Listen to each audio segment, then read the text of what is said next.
24শে September Salbagan এলাকায় অটোতে থাকা অবস্থায় নীলাদ্রি নামে এক ব্যক্তির বোনের গলা থেকে স্বর্ণের চেইন ছিনতাই করে দুই যুবক। ঘটনায় মামলা দায়ের করা হয়। পুলিশ প্রাথমিকভাবে দুই যুবককে আটক করে আদালতের নির্দেশে জেলে পাঠায়।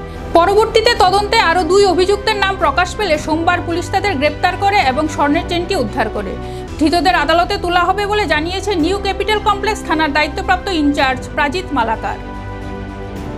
24/9/2025 তারিখে জনক নীলাদ্রি কর্মকারের অভিযোগের ভিত্তিতে আমাদের থানাতে একটা এফআইআর রেজিস্টার হয় যে নীলাদ্রি কর্মকার ওনার বোনকে নিয়ে যখন সিলেট থেকে আগরতলা থেকে আসছিলেন তখন একটা অটোরিক্সাতে তারা আসছিলেন এবং সেম অটোতে আকাশ হালদার এবং সুমন নমন নামে দুটি ছেলে ছিল।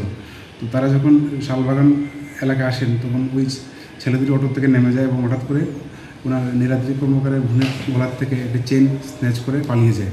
পরবর্তীতে আমরা আকাশ হালদার এবং সুমন নমকে গ্রেপ্তার করি এবং কোর্টে ফরওয়ার্ড করি।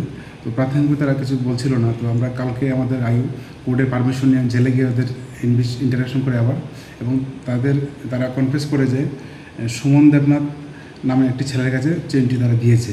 তো আজকে আমরা আমাদের রাহুল দাস এই সুমন দেবনাথকে গ্রেপ্তার করে এবং সুমন দেবনাথের ইন্টারাকশনের ভিত্তিতে রাকেশ দেবনাথ সে জুয়েলারিতে কাজ করে নরসিংহর বাড়ি এবং তাকে আমরা গ্রেপ্তার করি এবং তাদের থেকে এই চুরি যাওয়া চেইনটি উদ্ধার করি এবং এটা আমরা সিজ করি। আগামীকাল সুমন দেবনাথ এবং রাকেশ দেবনাথ দুজনকে আমরা রিমান্ড চেয়ে আদালতে প্রেরণ করব। এই কেসে এখন পর্যন্ত কজনকে আটক করা হয়েছে? অ্যারেস্ট করা হয়েছে মোট। লাস্ট যে দুজনকে আটক করা হয়েছে তাদের বাড়ি কোথায়? সুমন দেবনাথ এবং রাকেশ দেবনাথ দুজনের বাড়ি নরসিংহবাড়ি। কী করে তারা? রাকেশ দেবনাথ এই জুয়েলারিতে কাজ করে এবং সুমন দেবনাথ একজন ড্রাইভার।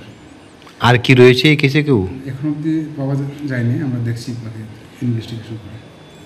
আর যে জিনিসটা নিয়ে গেছিলো সেটা কি পাওয়া গেছে? এই তো সেই চুরি যাওয়া মাল এবং অনুমানিক ওজন এটা 5 গ্রামে বাজার মূল্য প্রায় 1 লাখ টাকা।